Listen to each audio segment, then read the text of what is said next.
Paano maging pogi at charming like Coco Martin? So, pag-usapan natin si Coco Martin. Lahat tayo kilala siya mula sa ang probinsyano hanggang Batang Quiapo at iba pa niyang iconic na roles. Kasi may natural na charisma si Coco na talagang nakakaakit ng tao. Pero ito ang totoo guys. Hindi siya ipinanganak na ganyan. Tulad nating lahat, nagtrabaho din siya sa sarili niya para maging kumpiyansa at charismatic na tao na kilala natin ngayon. At magandang balita yan para sa atin kasi ibig sabihin kaya rin nating gawin yon. Ang susi ay mag-focus sa mga simpleng bagay na pwedeng magresulta sa malaking pagbabago. Unang-una sa lahat, pag-usapan natin ang style ni Coco Martin. Lagi siyang may classic na look, di ba? At alam kong ano ang interesting dito. Hindi tungkol sa pagsunod sa bawat uso, kundi tungkol ito sa pagiging simple at timeless. Para magsimula, subukan mo ang basic na medium length na hairstyle. Malinis, madaling ayusin at bagay sa karamihan ng hugis ng mukha mo. At huwag kalimutan ang ngiti mo. Mahalaga ang puting ngipin. So kaya siguraduhin ingatan, alagaan mo ang mga yan. Mag-toothbrush ka, mag-floss, and if necessary, gumamit ka ng teeth whitening toothpaste or whitening strips. Kasi ang magandang ngiti, ang pinakamagandang accessory mo, promise. At pagdating sa pananamit, hindi mo kailangan ng malalaking pagbago sa wardrobe. Kumuha ka lang ng ilang timeless manly jackets. Madalas makikita si Coco na nagsusuot ng leather jackets o denim jackets. Mga klasiko yan dahil may dahilan.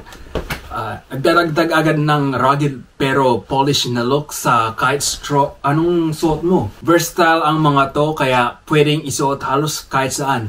Ngayon pag-usapan natin ang personalidad ni Coco. Kung may isang bagay na matutunan natin kay Coco, ito ay kung paano balansehin ang confidence at playfulness. Hindi siya laging seryoso at yan ang parte ng kanyang charm. Pagdating sa pakikitungo sa tao, lalo na sa mga babae, huwag masyadong seryoso. Sa halip ng magtanong ng maraming tanong, maging flirty at playful, magbiro, mag-tease ng konti, ipinapakita nito na kumpiyansa ka at komportable ka sa sarili mo at yan ang super attractive. Pero hindi lang yan tungkol sa magiging playful, madalas may konting yabang sa mga karakter ni Coco. Yung tipong mayabang pero nakakatuwa, yung confident swagger, pero ito ang mahalaga. Playful yan, hindi masama. Sa loob-loob, mabait pa rin siya. At yan ang dahilan kung bakit ito ay epektibo. Kaya magpakita ng konting confidence pero tandaan na manatiling mabait at totoo.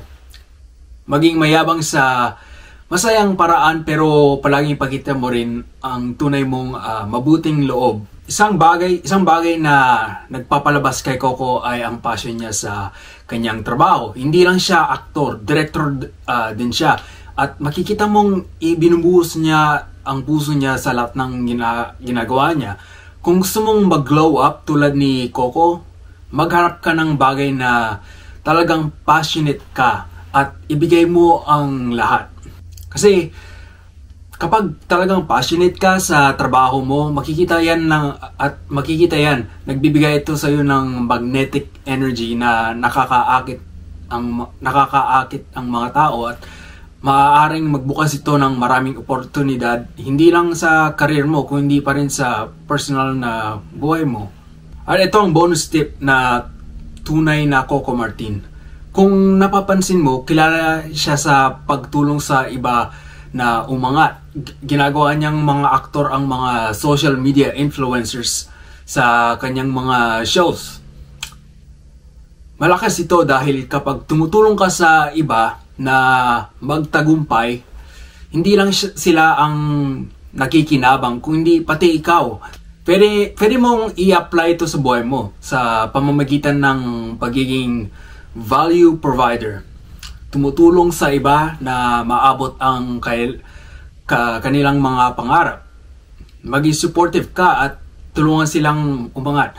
Kasi kapag nakita ng mga tao na tumutulong ka sa iba na mag-grow, natural silang maaakit sa iyo at pwede itong magbukas ng pinto sa personal at professional na buhay mo. Sa madaling salita, maging status giver at makikita mo na matatanggap ka rin ng status makakatanggap ka rin ng high status bilang kapalit.